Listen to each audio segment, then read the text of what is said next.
A San Antonio man claims self-defense in the fatal shooting of his father. An undocumented immigrant votes in Bexar County for more than 20 years.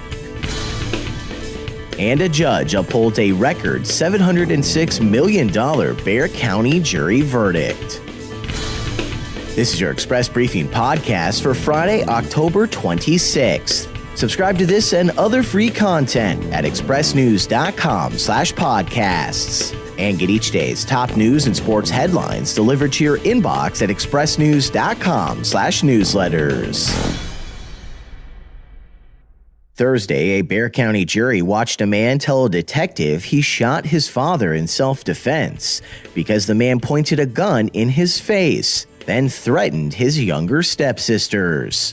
24-year-old Jesse David Vasquez III is charged with murder, accused of shooting his father, Jesse David Vasquez Jr., after the men fought on April 17, 2016 at a home near the West Side.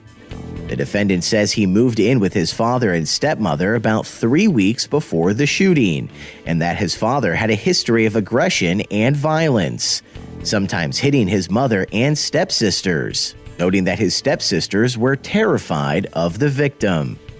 The defense is expected to begin presenting witnesses later today, and if convicted, the 24-year-old defendant faces up to life in prison. An undocumented Mexican immigrant who lived for years in a rural San Antonio suburb pleaded guilty Thursday to charges of fraud and identity theft, admitting he used a stolen identity to vote in several elections.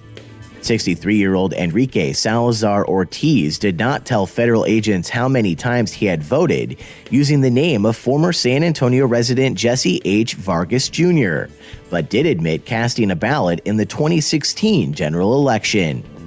But Bexar County records show a man with Vargas's name and date of birth voted in every general election for the past 24 years. The real Jesse Vargas, now 57, could not be reached for comment, but a relative says he hasn't lived in Bexar County since in his teens and now lives in Arizona.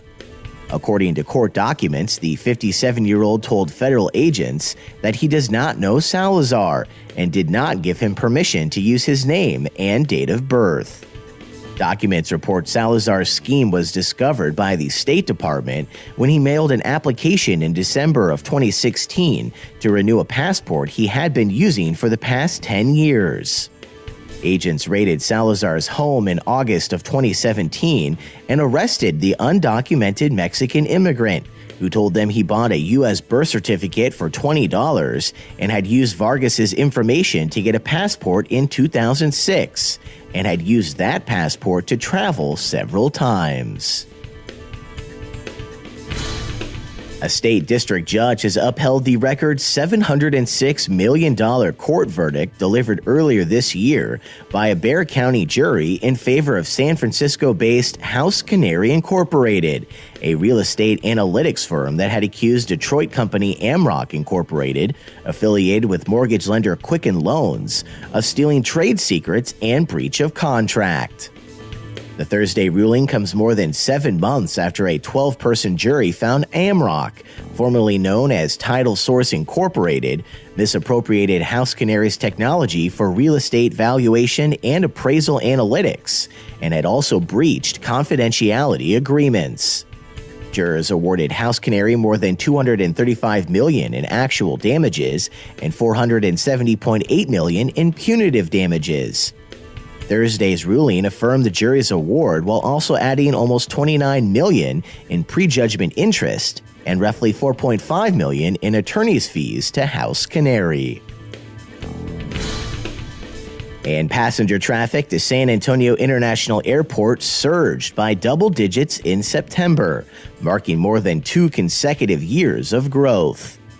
More than 781,000 travelers passed through the San Antonio airport last month, up 13.7% from September of 2017.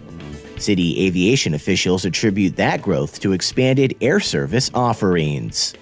Since 2016, the San Antonio Airfield has added or announced 34 flights, with much of that growth coming from domestic travelers, prompted by new nonstop routes and growth in capacity from Frontier, United, Delta, Southwest, and American Airlines. City officials are now grappling with how to handle projected growth in the coming decades.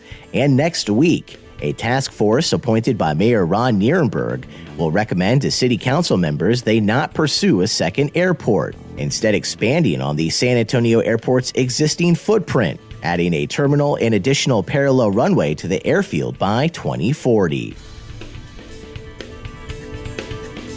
And that's your daily San Antonio Express News briefing for Friday, October 26th. Subscribe to this and other free content at expressnews.com/podcasts.